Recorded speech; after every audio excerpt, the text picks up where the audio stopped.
opportunities. There are more people willing to support it.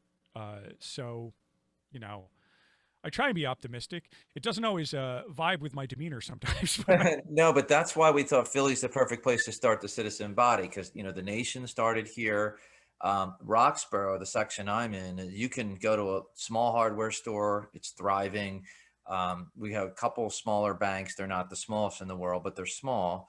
The coffee shop, the pizza places, like you can do it all almost right here. You can walk to it, and a lot of it's in walking distance.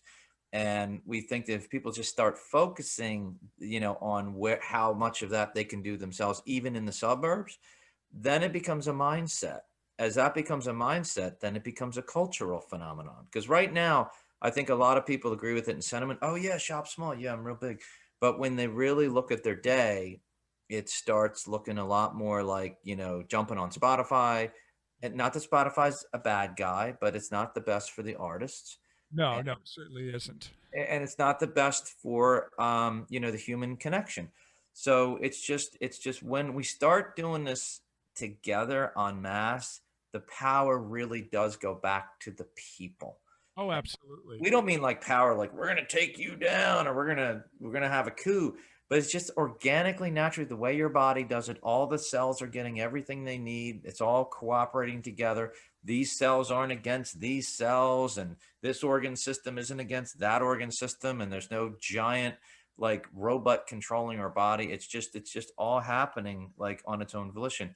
So that's kind of the vision here, and the art piece of what we do is just huge, because that's just the place where it starts to connect you back into the spiritual. Yeah, And then when the spiritual starts to line up as a oneness, then you're really getting somewhere. yeah. That's just sort of an analog of like the DIY ethos that has existed in music for a long, long time. It's yeah, it start like if people think more stereotypically about like like the punk DIY ethos of the 1980s.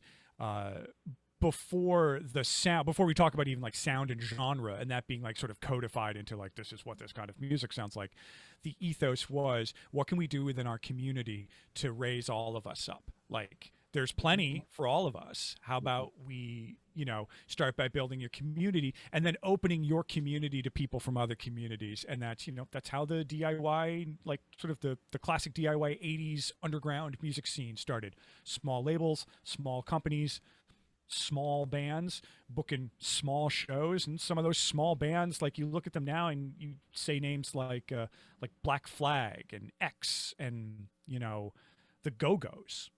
Yeah, like those were all small bands at one point.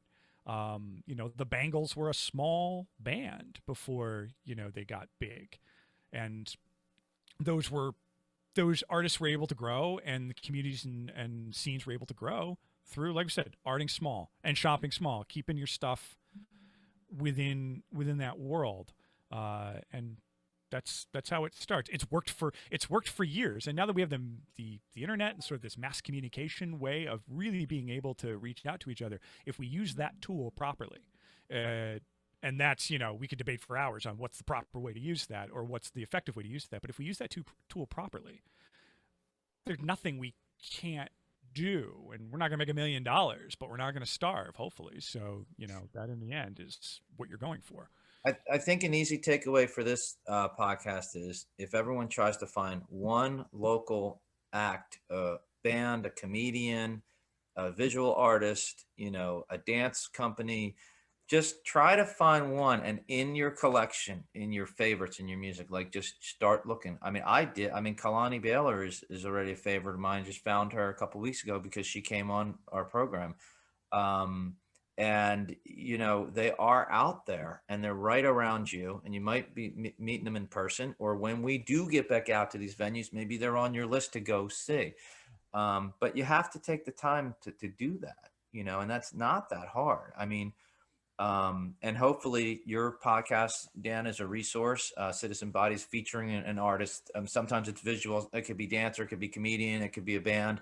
Every week, we're only 4 weeks into this, but we feel like putting that out there, it's going to help people. It's going to make it easier for them to do that. Absolutely. No, you guys are doing great work, and I, Thank you. well, I mean, Thank you. Not sure if anyone knows about it yet. well, that's how I started out too. For the first Yeah. couple of years, I would sit there and just be like, I think of the Pink Floyd from the Wall. Is there anybody out there? Like, is Yeah. there, can you hear me right now? But we had somebody like you that's willing to sit here with us for a couple of hours and take a Yeah. chance on us. And, somebody did that for you in the very beginning as well.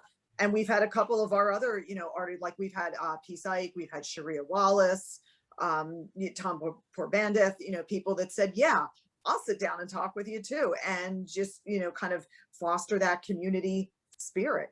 It's, yeah, it's how it's done.